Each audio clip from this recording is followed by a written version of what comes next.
Hi, hello, welcome to my review of this new Gareth Edwards movie, The Creator.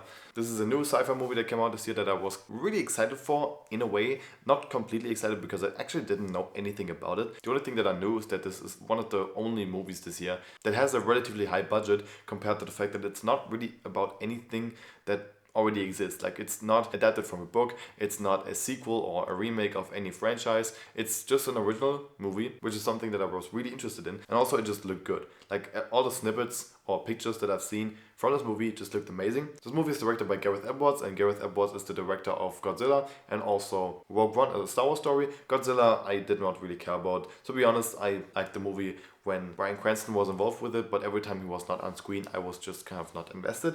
And Rogue One is great. Rogue One is amazing. Rogue One is this big war movie set in the universe of Star Wars, which is, to me, just such a cool idea. And now this movie is about a war between AI and humans. This war has been going on for, I think, 10 years or so. Our main character, Joshua, played by John David Washington, he is in the middle of it because he used to be military, but he's not anymore. But apparently the leader of AI has created a weapon that is so powerful it can even destroy this big ship that is the main weapon of the humans to actually have a chance against the AI, which is called the Nomad, I think. So John David Washington has to track down the leader of the AI, or the weapon of the AI, so that they can finally end this war against AI. Difficult explanation, but yeah, it's actually pretty simple. Guy has to fight thing and end war. Now, the first thing that I have to mention about this movie that is, to me, the one part that really makes this movie stand out in front of other movies. Genuinely, I believe this world exists, which is such a compliment, to be honest. Everything about this world seems realistic. It kind of reminds me of District 9. This movie starts out with a montage explaining how things happened this way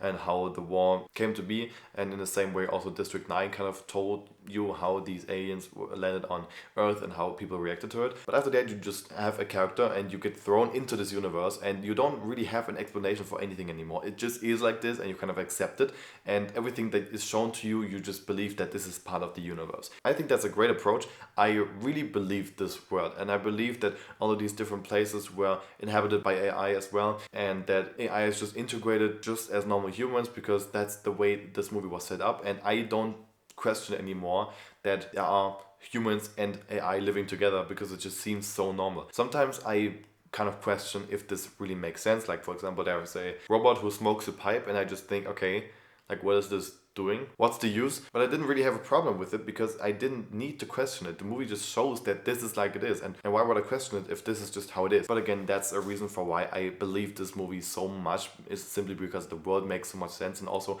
everything about the looks of this film is so authentic in a way. The visual effects of this movie aren't always perfect. There is sometimes a shot where I can see that this is CGI, but usually I get thrown out of the experience completely because it just is obvious. But this movie had a great way of implementing CGI into the real sets and the real characters, and therefore I just believed it so much more. And also there's a certain look to this movie. It's very dirty and very dark and sweaty, and in the same way also every single piece of CGI in this movie looks.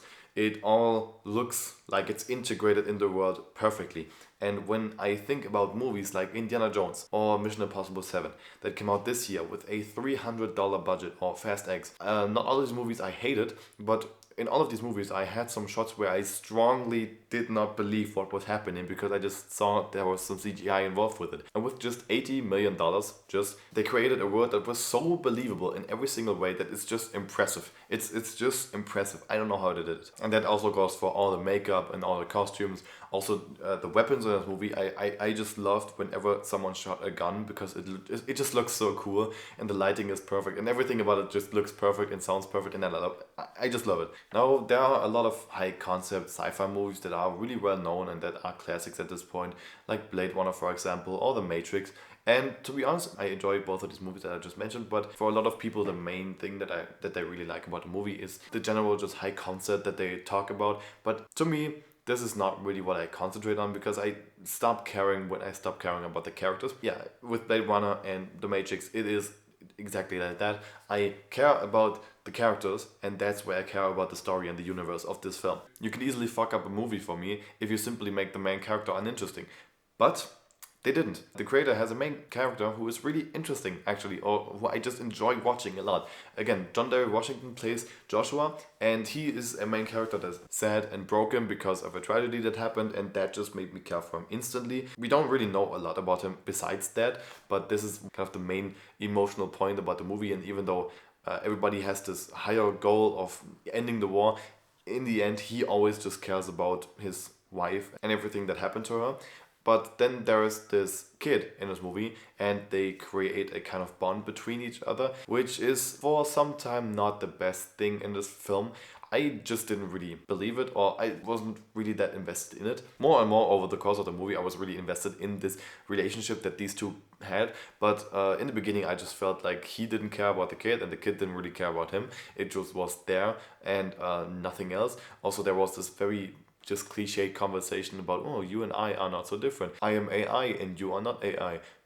Do I get into heaven? It's just, I was really annoyed at that conversation, even though I thought it was fine, because looking back there was some callbacks that were used from this conversation. But yeah, this is essentially the main focus of this movie, is the relationship between these two, because even though this whole world of AI versus humans is going on around them, in the end that's the main focus, because I care about these two characters the most, which is something that I really like about this movie. I like that they made it about the characters. And so when I slowly got more and more invested in them, I really wanted them to like come out of this movie well. This movie is very long and it has a very slow pacing. Like, it's not that long, but it just feels very long because a lot of things happen in this film, and at some point I just felt the length, definitely.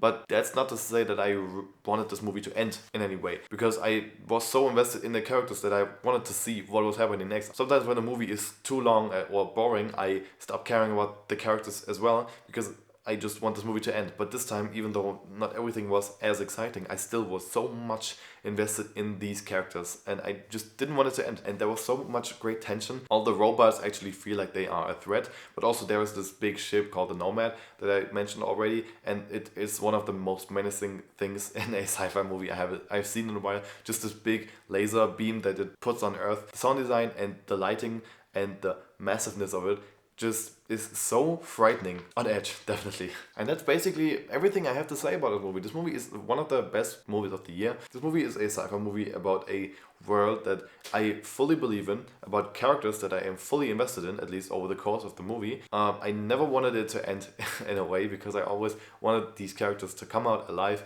and well and happy. There are a few things that bugged me here and there, but to be honest, again, because I believe this universe so much, and I thought it was so authentic and realistic, I just didn't care about these things that kind of annoyed me. I accepted them and I could just explain them away. And if I do that instead of concentrating on these things and not believing it at all, then that proves that this movie is really good, at least in my opinion. With this movie I can just sink in and be swept away, and even though the plot was in a way a little predictable, I never saw the ending coming, to be honest, and I also didn't think about how this movie would end anymore, because I was just invested in what was happening. I would give this movie an 8.5 out of 10. Big recommendation. I love it. Thanks for watching, and see you guys next time, I guess.